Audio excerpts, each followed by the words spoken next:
Shalom Bapak Ibu Saudara sekalian yang dikasihi Tuhan. Selamat pagi. Mengucap syukur untuk hari baru yang Tuhan telah sediakan bagi kita. Dan mari kita bersama-sama untuk mengawali atau melanjutkan aktivitas kita hari ini. Kita datang kepada Tuhan untuk memohon hikmat Tuhan. Dan biarlah firman Tuhan boleh menuntun kita di dalam jalan kebenaran Tuhan. Saudara, mari kita satukan hati, kita berdoa terlebih dahulu. Mari kita berdoa. Bapa, terima kasih untuk anugerah-Mu, pertolongan-Mu yang nyata dalam kehidupan kami, di mana Tuhan senantiasa memimpin dan menolong kami untuk melalui hari-hari kami. Kami sungguh bersyukur dan kami sungguh menyadari kalau kami boleh ada sebagaimana kami ada saat ini, itu adalah karena kebaikan Tuhan. Tuhan, pada saat ini kami hendak membaca, merenungkan firman-Mu. Kiranya Engkau menolong kami, memberikan kami hikmat sehingga kami boleh mengerti akan firman-Mu. Terlebih lagi Tuhan memampukan kami untuk menjadi pelaku-pelaku akan kebenaran firman Tuhan. Kami berdoa di dalam nama Tuhan Yesus. Amin. Saudara sekalian yang dikasihi Tuhan, pada pagi ini saya ingin mengajak kita untuk memperhatikan, merenungkan satu bagian firman Tuhan yang terambil dari Amsal, pasal yang ke-27 ayat yang ke-17. Amsal 27 ayat yang ke-17, demikian firman Tuhan. Besi menajamkan besi, orang menajamkan sesamanya. Sampai di sini kita membaca firman Tuhan. Saudara sekalian kasih Tuhan, ada orang yang mengibaratkan kehidupan kita atau perjalanan kehidupan kita seperti sebuah persiarahan, di mana ada kalanya saudara di dalam persiarahan atau perjalanan itu ada jalan-jalan sukar, di mana kita juga bisa saja merasa sendiri ketika menjalani semuanya itu. Nah, saudara, di dalam bagian itu juga kita mungkin pernah mengalami yang namanya perasaan frustrasi, entah karena kegagalan kita atau kesulitan yang kita hadapi, sehingga saudara kita berpikir untuk apa? Untuk mundur, menyerah, bahkan meninggalkan perjalanan itu. Nah, saudara, pada saat itulah kita melihat bagaimana Tuhan di dalam kebaikannya bekerja dengan menempatkan seorang teman untuk menemani kita, menolong kita, menguatkan kita di dalam perjalanan yang kita tengah tempuh. Nah, kita diingatkan kebaikan Tuhan, yaitu melalui pemberian yang berharga dari Tuhan, melalui kehadiran teman-teman, keluarga yang memberi kita semangat, yang memberi kita dorongan, memberikan kita sukacita di tengah berbagai macam kesulitan, pergumulan, untuk kita tetap maju, melangkah.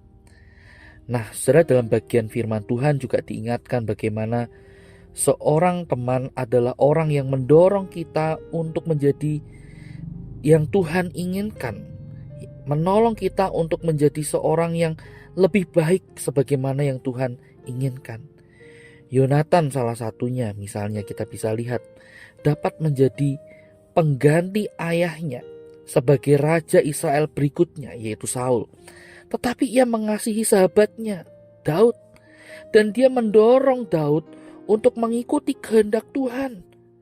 Meskipun itu berarti Yonatan kehilangan kesempatan untuk memperoleh tahta warisan dari ayahnya. Nah, saudara, ciri seorang sahabat yang baik menurut Alkitab adalah di mana orang tersebut menarik kita lebih dekat kepada Tuhan.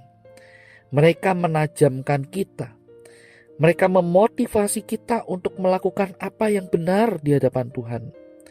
Saudara, sahabat sejati di dalam firman Tuhan dikatakan, ia akan mengatakan kebenaran, bahkan mengambil risiko untuk menyakiti perasaan kita. Kenapa, saudara? Karena ia mengasihi kita dan ia menginginkan yang terbaik dari kita. Ia menolong kita untuk meninggalkan kesalahan atau dosa-dosa kita. Dengan demikian, saudara, di sini kita juga perlu belajar. Dalam arti apa, saudara? Kita diingatkan hati-hati di dalam memilih teman atau sahabat. Yesus memilih sahabat-sahabat terdekatnya dengan bijak. Ia tidak mencari sahabat-sahabat yang sempurna, saudara. tetapi sahabat yang hatinya terarah untuk mengikuti apa yang menjadi perintah dari Bapa. Sama pentingnya dengan hal itu, saudara, kita pun juga perlu memeriksa diri kita. Apakah di saat yang bersamaan kita juga sudah melakukan atau menempatkan diri sebagai seorang teman, sebagai seorang sahabat, sesuai dengan apa yang firman Tuhan katakan, di mana kita juga punya tugas untuk apa, saudara? Untuk menolong teman kita bertumbuh di dalam imannya, bertumbuh di dalam kebenarannya, di dalam kebenaran Tuhan, dan menolong dia untuk menjadi pribadi yang lebih baik. Nah, saudara, di sini kita diingatkan dua hal. Bijak di dalam memilih sahabat, dan jadilah sahabat atau teman yang seperti Tuhan mau. Nah, saudara, firman Tuhan pada pagi ini mengatakan besi menajamkan besi, orang menajamkan sesamanya. Saudara, bersyukurlah untuk orang-orang yang ada di sekitar kita, teman-teman, saudara yang menjadi teman seperjalanan kita. Mereka akan menolong kita, menopang kita, memberikan kita kekuatan, penghiburan. Tetapi jangan lupa, kita juga punya panggilan. Kita pun juga boleh menjadi berkat bagi orang tersebut. Kita menolong mereka, membantu mereka untuk bertumbuh semakin dewasa secara rohani.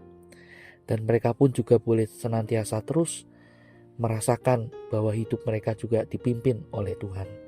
Kiranya Tuhan menolong kita untuk memilih sahabat yang benar dan menjadi sahabat yang sesuai Tuhan kehendaki.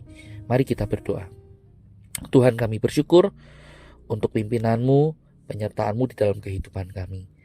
Kami bersyukur Engkau memberikan kami sahabat, teman, seperjalanan yang menolong kami, menghibur kami, memberikan kami kekuatan di tengah segala rasa frustrasi, kesedihan yang kami alami.